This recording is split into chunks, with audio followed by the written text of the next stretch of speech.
In the last few days, I probably saw things that Spring Dollar many of you have not seen. And my guys, the fire department, and yesterday at the Airman Leadership School, wow. Dinner with the first sergeants, is that a wow? Somebody asked him.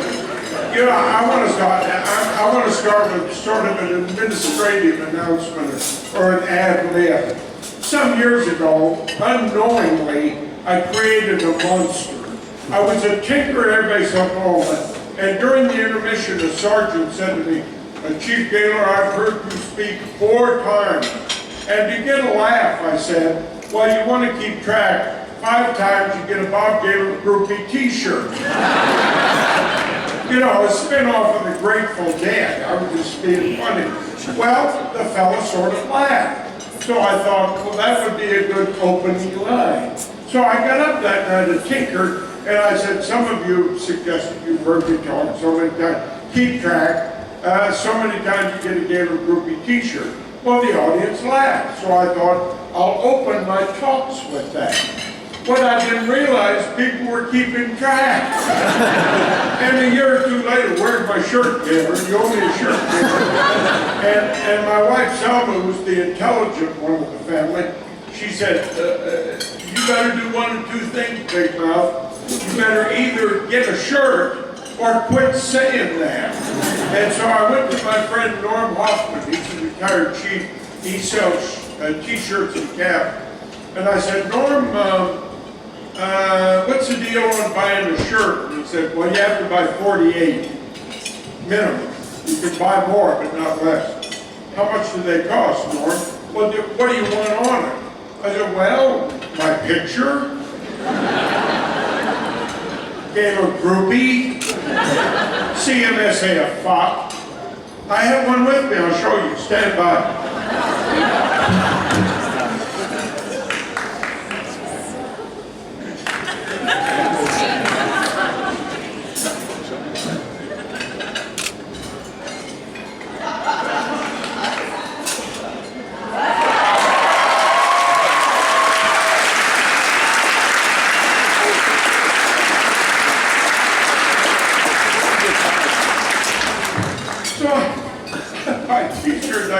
I can have some fun with that.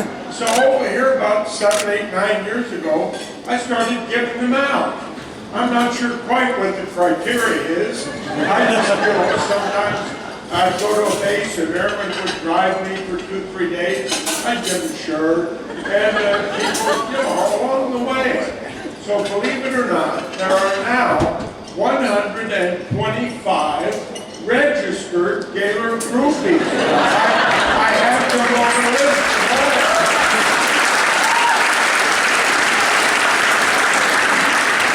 So a couple of nights ago, we're riding a vehicle to a restaurant here in Pittsburgh, I think it was.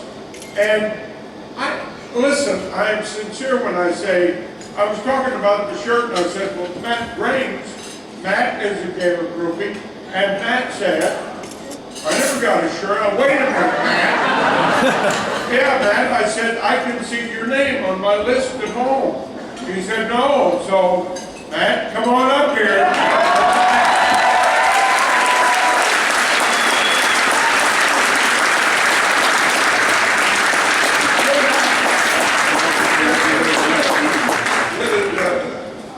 Yeah, you're now a bona fide Gaylor groupie.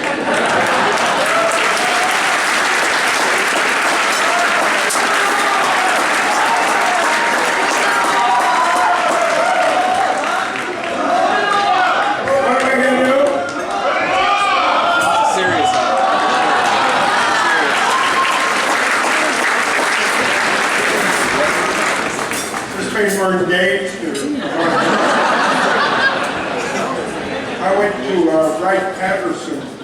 I know many of you have visited the museum at Wright Patterson. What a marvel. Listen, it would be worth driving out of your way to see a collection of Air Force heritage and history. It's marvelous.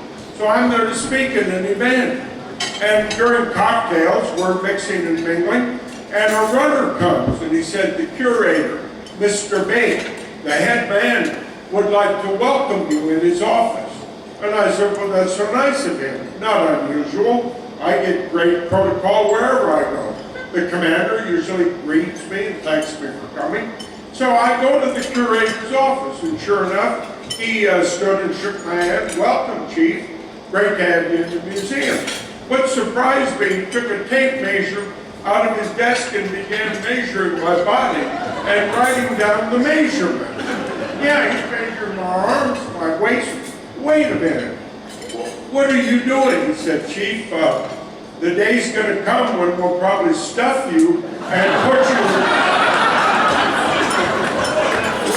put you on display in the museum. And he said, we'll go ahead and get the measurements, and that way we'll have them on file, and we won't have to bother your family during an emotional time. Listen, I said, that is good management.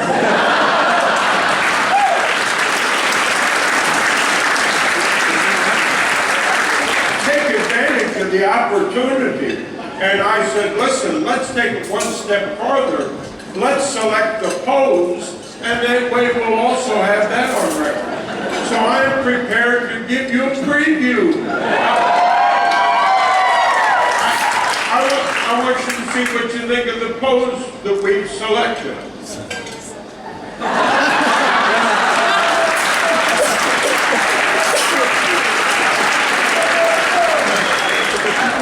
I thought two things were important. See what you think.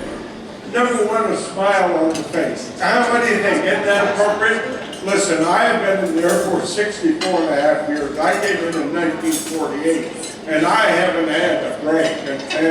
And so I thought a smile would indicate the pleasure and the passion that I received from being a part of the United States Air Force. So the first thing. And then second, the head tilted slightly upward, looking at the future.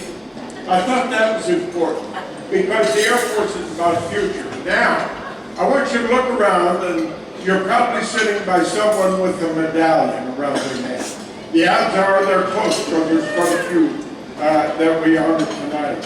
You know what you're looking at? The future. They are the future.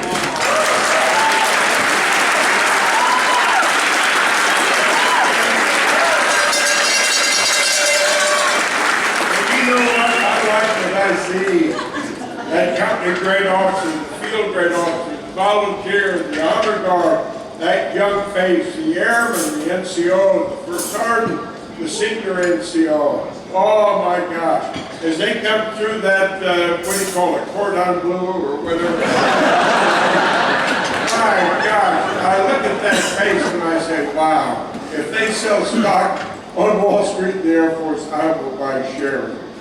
So that, by the way, I just made that up. That didn't really happen. Yeah, I'll write that. But it's a great story. One lady said, did that really happen, Chief? Are they going to stuff you? I go, come on, I just made that up. Some years ago, when I was a young lad, I had a burning question pounding in my mind. I was, very young, and I was seeking an answer to my question. And I decided to ask the person that will always give you the truth. May not be the answer you want to hear, but if you want a truthful answer, I'll tell you who you can always go to, Mom. Yeah, moms are famous for giving you the straight word. And so what I want to share with you is the question that I asked Mom, and I'm going to sing the question. Is that exciting or anything? I'm going to do the question in song. When I was just a little boy, I asked my mother, what will I be? Will I be handsome? Will I be rich? Here's what she said to me. No.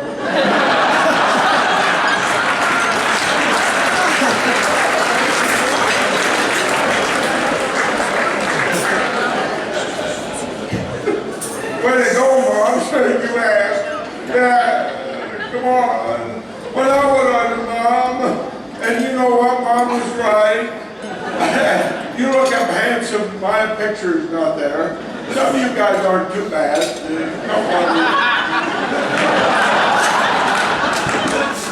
One lady once said I was kind of cute. I have no idea what that means. I think it's a compliment. And let me tell you about rich. What a fascinating word.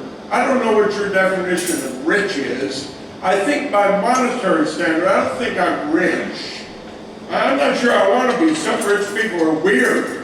Oh yeah, some people with a lot of money, they're goofy. They're somewhere in another world. I am rich in friendship. I am rich in family. I am rich in fame. I'm rich in many ways, but I'm not rich in money. Well, so now here I am. So I said, well, Mom, that doesn't leave much. You know, if I can't go through life being handsome or rich, what do? She said, I'll tell you what, my son, go for success. You don't have to be rich or handsome. Look around the room at some of these guys.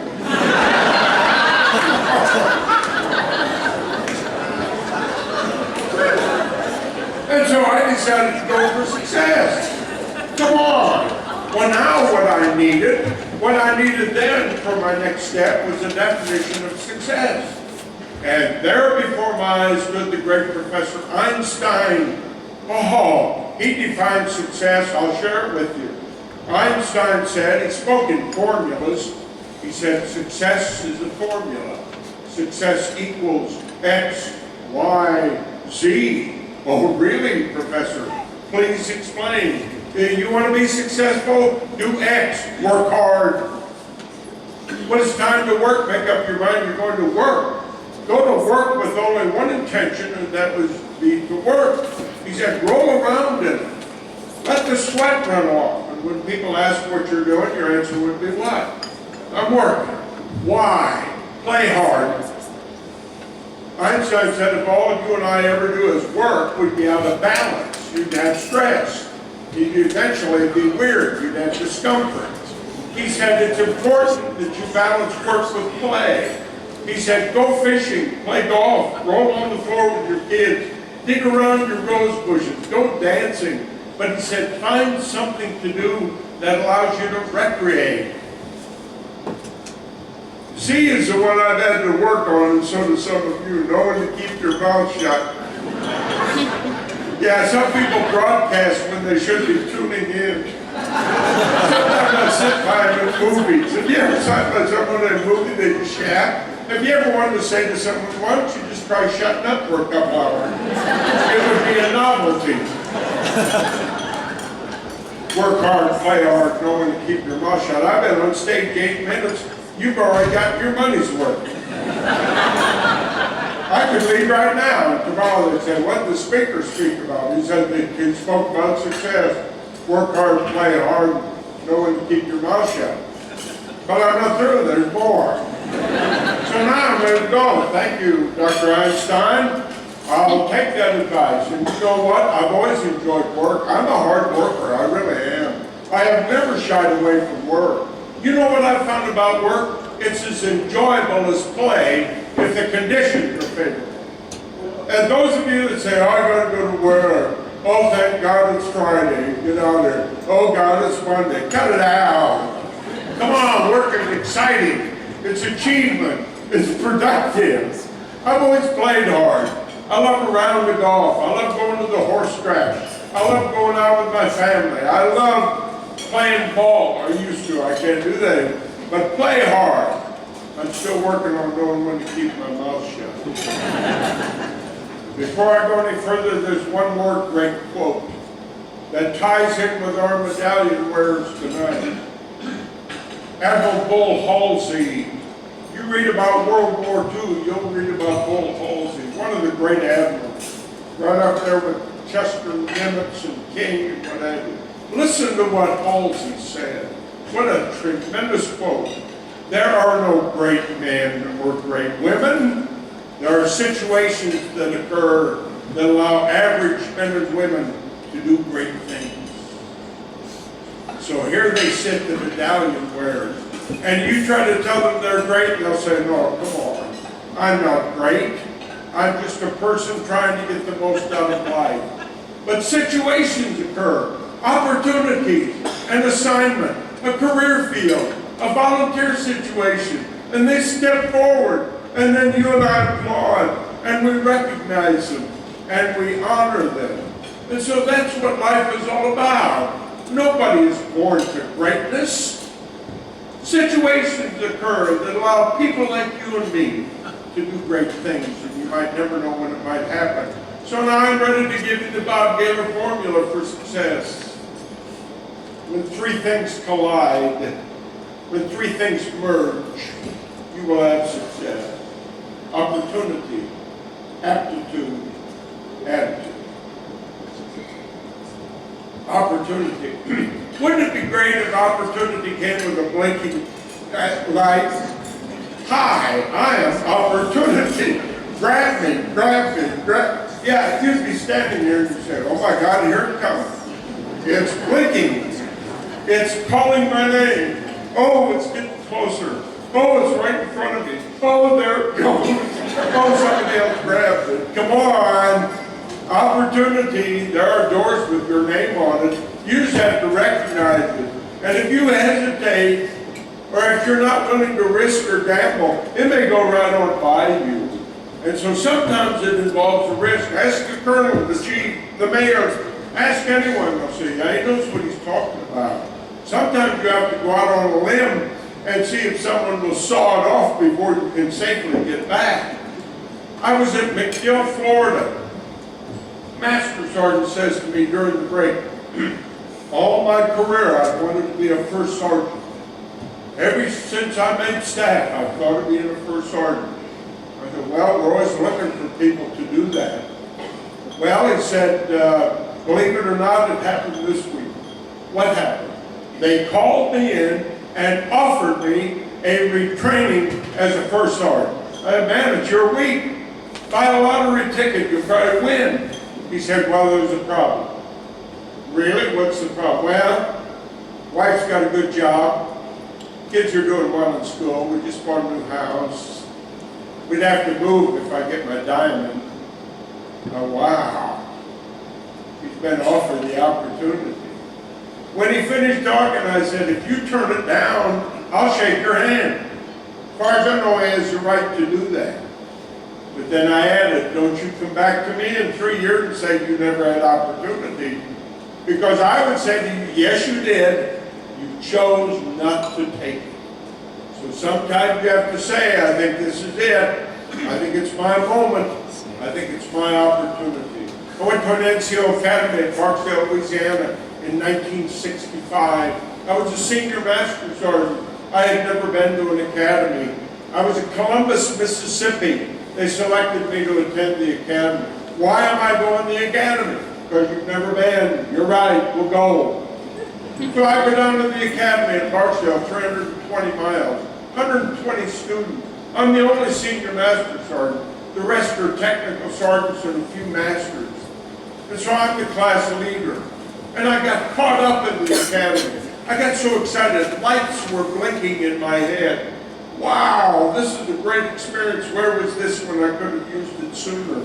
Wow. And I used to help other students in the day room at night that were having difficulty because I caught on pretty quickly. So I would help them, especially with drill and ceremony, because I was an NTI at Lackland over 4 years. So I've got that down pat. And so graduation night, and everybody was sitting like you are. And the MC said, and now we will give individual awards. May I have the envelope, please? You know, that routine. And the winner of the honor graduate, the very highest award, from Columbus, Mississippi, and he called my name. He called my name, and I did the Miss America.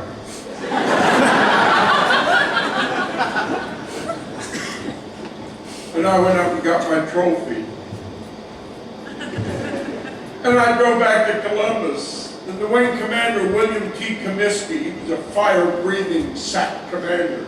Flames came out of his mouth. He invited me to his office for a photo.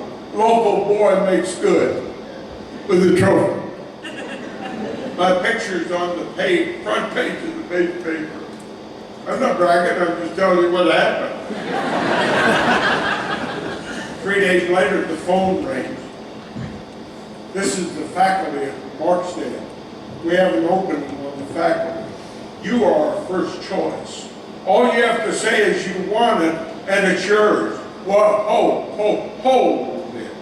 You're offering me a position on the faculty? Yes. Wow. And all I have to say is, though, yes. Wow. What would you do? You're in an assignment that you like, and yet here's an offer that you think, yeah, I wanted to say hello to my mom. How long do I have to decide? He said, today. If you don't want it, we'll pick somebody else. Well, what do you do? I said, I'll take it. He said, are you sure? I said, no. Put my name down. Then you hang up the phone, you say, what did I just do? And now you have to tell the family, wife and 4 kids, gather around, Dad's got a surprise. What's a surprise, Dad? 8-year-old, what's a surprise, Dad? We're going to Barksdale, I'm going to teach at the academy. Do I have to go? What's your laughing? Yeah, get in the damn car.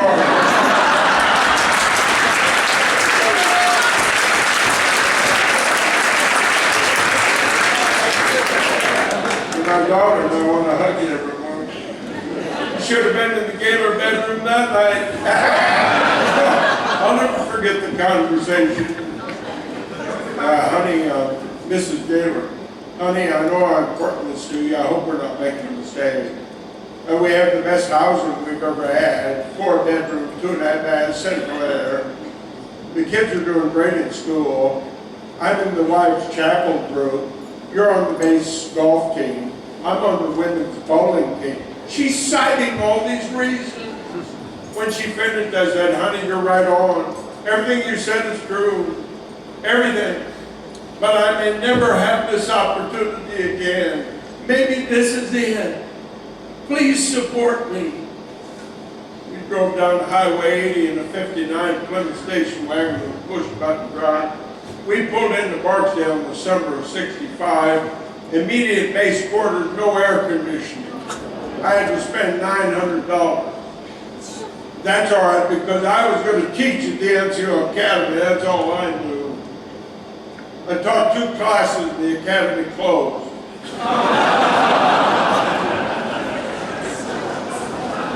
Gather around, Dad's got a surprise. I just tried, Dad, I don't have a job. That's a bad opportunity. Shut up. If we had said to Columbus, this never would happen. I don't want to hear about it.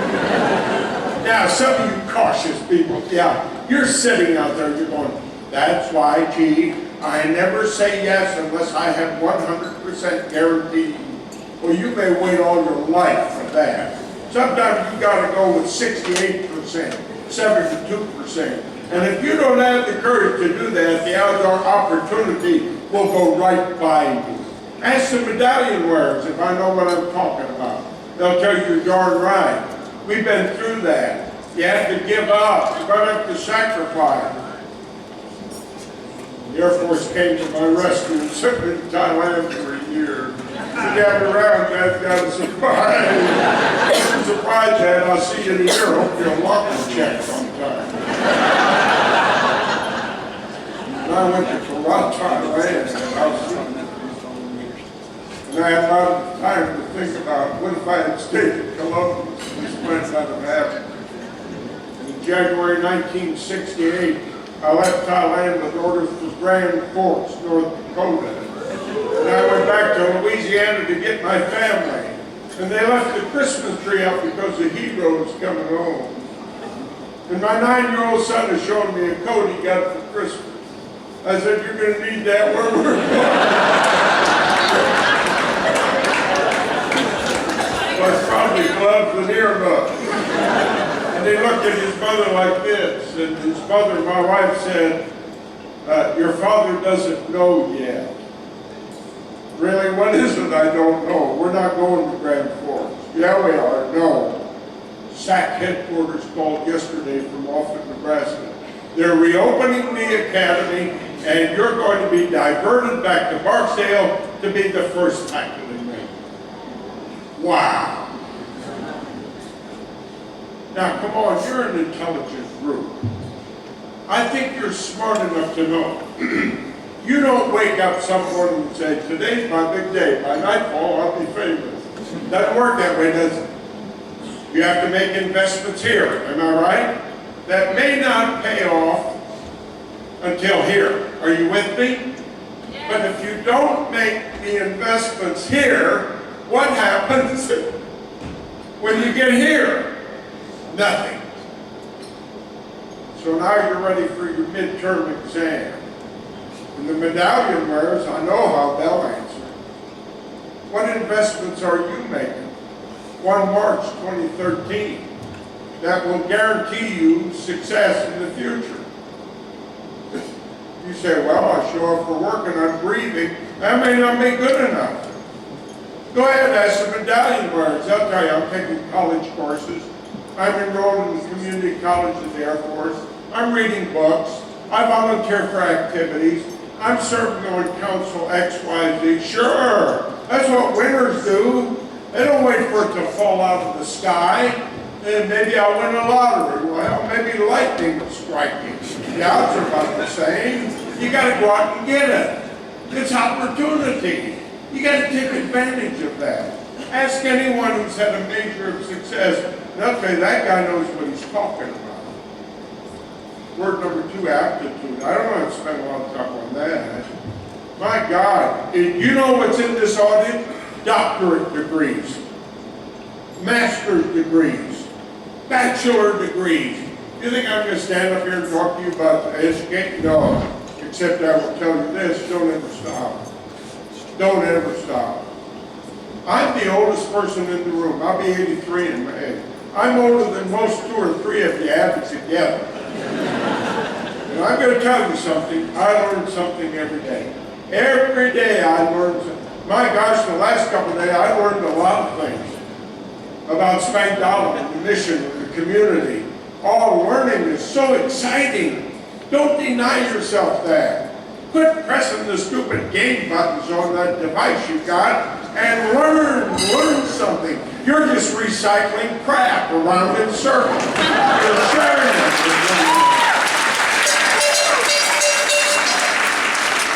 If you haven't read Killing Lincoln or Killing Kennedy by O'Reilly, you need to do that. You need to find ways to learn new stuff, not just simply recycling something with somebody on a Facebook or Twitter, but learning. Aptitude is so exciting. And you know what else you have to do? Try new things.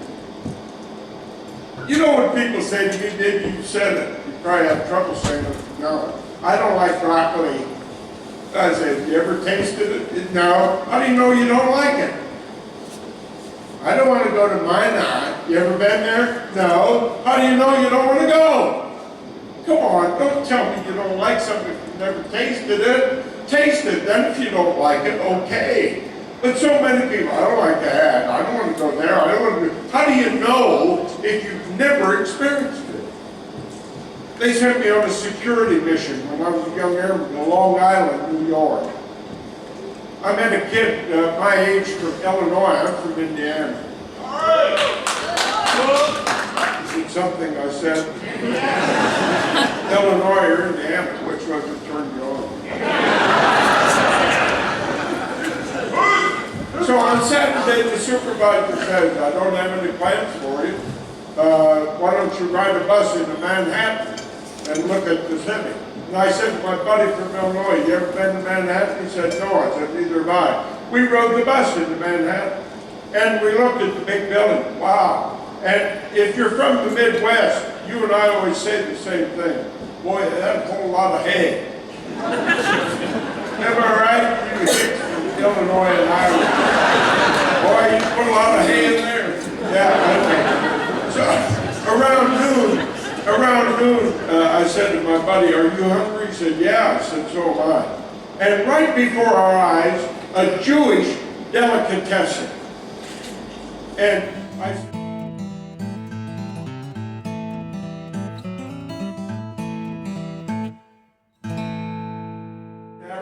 the buildings you have now. The mission was critical as it is now. And at noontime, my host said, Command-in-Chief, are you hungry? I said, yeah. I said, you want to go out of the mess hall? It was called the mess hall then. Sure. So we go to get a plate of food at the Spangdahlem mess hall. And a master sergeant, I still remember his name, Master Sergeant Summers, was the food service superintendent. And he came to my table and he said, Chief, I know you're busy, but you have time to come back in the kitchen and meet some of my cooks. I'd love to do that. Really? Sure. So he takes me back in the kitchen. It's Spangdahlem. And he said, all right, listen up to these 18 or 20 cooks. The chief wants to meet you. And he begins introducing me to these food service specialists. And an airman with one stripe walked by, had a big knife. I could still see him. And the sergeant stopped him and said, I want you to meet the chief. And as I shook his hand, 5 words came out of my mouth. Unplanned, spontaneous, instantaneous. Just like shaking his hand, words came out. And here are the 5 words. What do you do here? What do you do here? Hi, what do you do here? What do you do here? Oh, you're at Spangdahlem? Really? What do you do here? What do you do here? What do you do here? I'm stalling to give you a chance to formulate your answer. Now I'll tell you what he said. I dice radishes. You do? He said, yeah, I'm the radish dice. I said, what else do you do? He said, that's about it. What happens to radishes after you dice them? He said, some guy comes and takes them away and I'll never see them. Do you like your job? He said, you got to meet. Kidding me. You didn't say kidding. You can fill in the blank. You know what he said. Yeah. He said, no. Matter of fact, I'm glad you asked. Let me tell you what else I don't like. I don't like this base. I don't like the Air Force. I don't like my barracks. I don't like the movie schedule. I don't like the bus. He dumped on me. He dumped on me. He backed up and let me have the whole load. I didn't know what to say. What would you have said? I wasn't prepared for that. You know what I said to him? Good luck.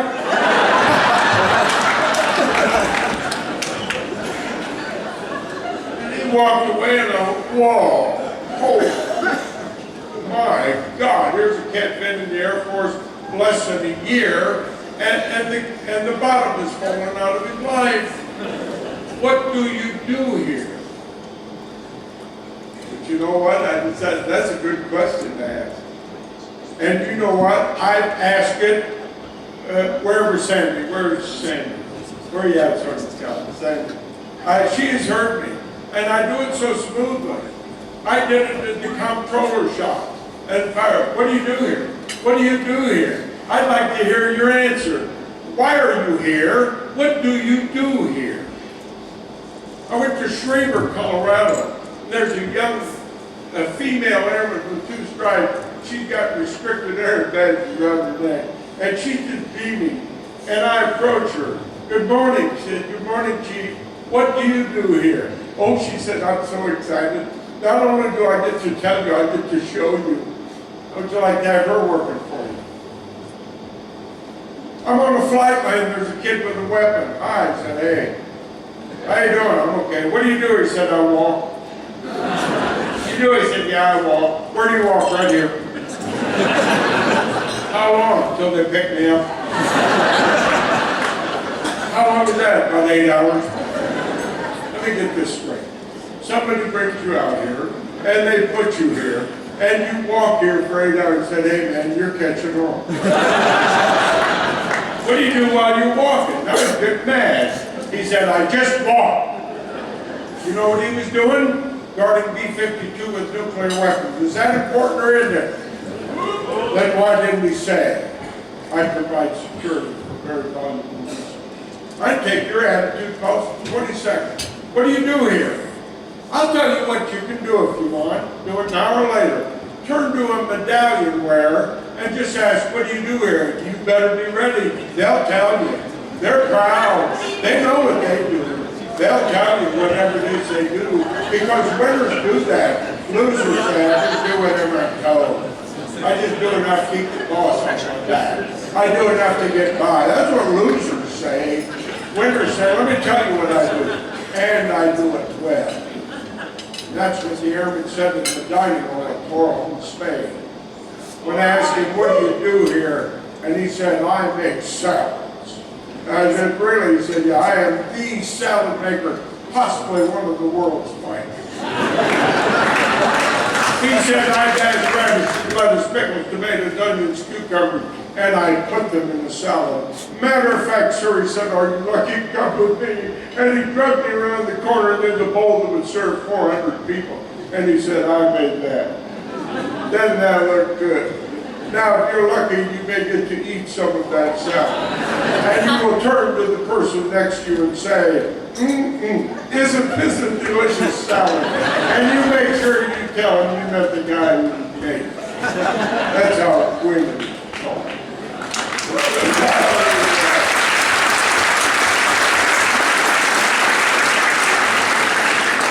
So now we've got the Gaylor formula for success. It's simple, but it's concrete. Because that's what winners do. They develop an aptitude that qualifies them for increased responsibility. And then they put together an attitude that allows them to display the aptitude. And then they wait for a door to open with their name on it. And then they get promoted. And they get better jobs. And the losers stand by and say, what did you do? Suck up to somebody? What did you do? And I say to them, get out of the way. Make way for those who approach life with a much different outlook. So I'm flying on an airplane. And I write down the word attitude. I just want to look at it. I have it on my coin. I have the word attitude. It's on Matt's shirt. Attitude is the key. And I'm looking at the word and I said, I wonder where the letters fit numerically in the alphabet.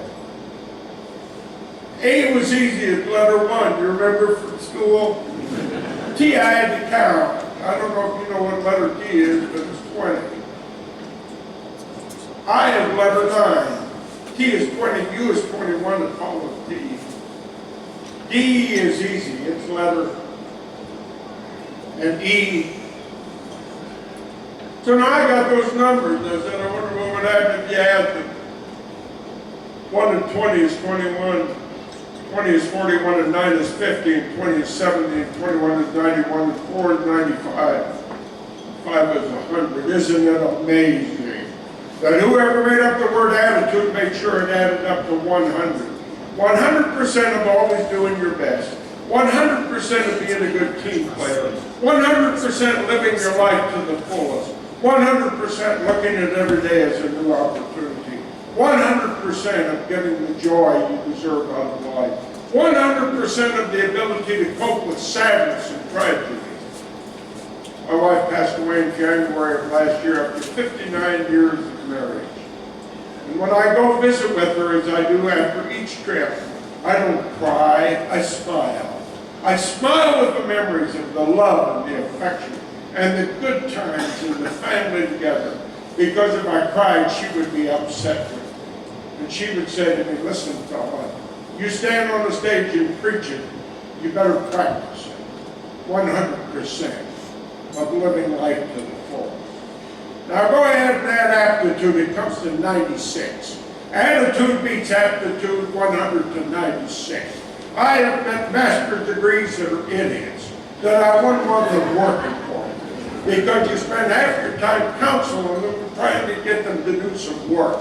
I'll take attitude any day. I can train the skill. So go ahead and ask the medallion wearers, and they'll say, this guy's right on target. He nailed it. Because they know that's what life is about.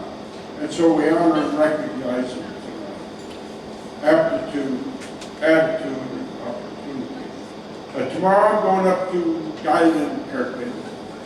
Hope I'm saying that right. I'll be back Sunday, Monday down to Ramstein. Wednesday to Lincoln Milton home.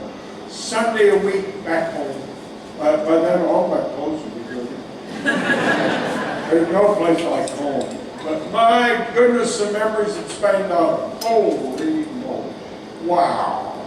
I left here in 2010 in September, so we were here. I never thought I'd be back. So clear the road, maybe in 2018, they'll wheel me in.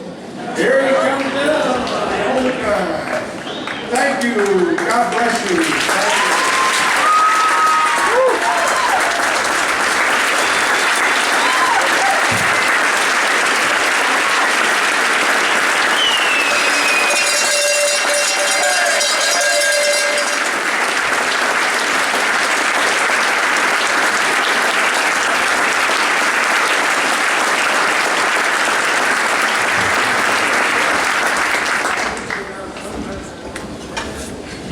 Thank you, Chief Gaylor, for such an awesome speech and words of encouragement.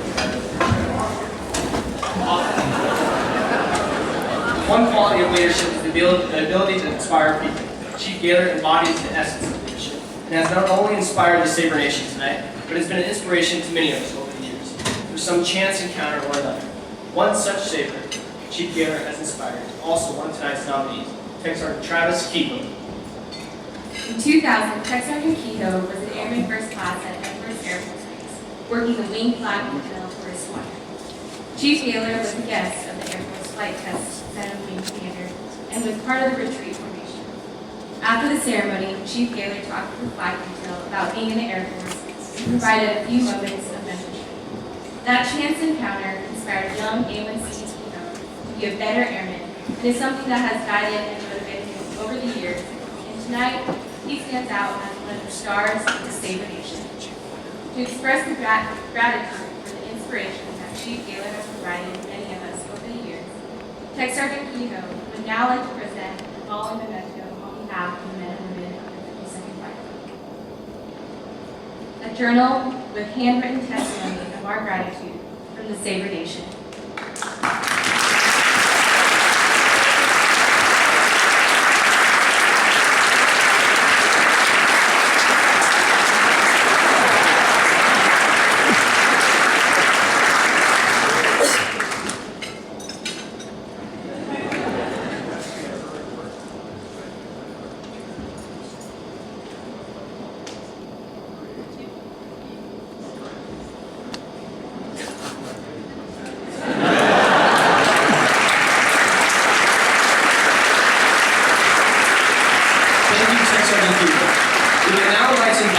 Sergeant Jeremy Griffin, Tech Sergeant Denise Robinson, and Tech Sergeant Victoria Wilson to the stage to offer a special presentation for Chief Gaylor.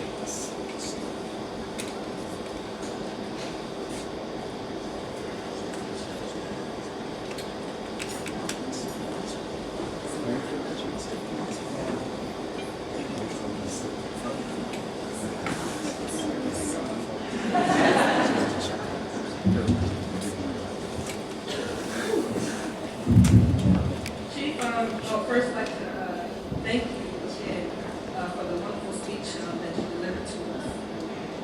I'd like to start out by saying, Chief, it's because of the awesome leaders like you, Chief, that have made all of us in this room who we are today. Sir, the many legacies that you have left behind, and your hearts that you have touched, the many words that you have bestowed on all of us airmen, for that's with capital A, and civilians in the world will never be forgotten. And with that being said, Chief, I want to give you a present, a memorable gift that I hope, sir, measures up to at least a portion of the gratitude that you have shown to all of us. So on behalf of the Annual Awards Banquet Committee and the McDonald's Sabre Nation, sir, we would like to present you with a portrait collage of you in action. Now, sir, this is not just any collage. This is a collage that was drawn by a civilian in Detroit, Michigan, whose name is also Robert, and sir, he was also my brother. So this, sir, is your gift.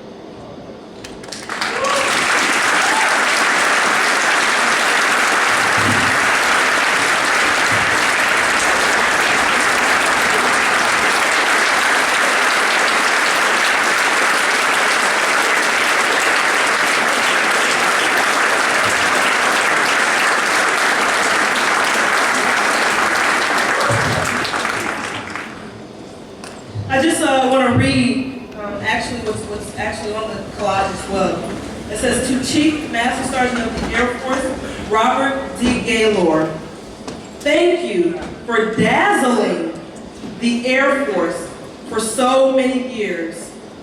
Our name is definitely on the Spangdahlem mailbox. 2012 Spangdahlem Annual Awards Banquet. And it also has the sketch, my brother saying Robert Brown.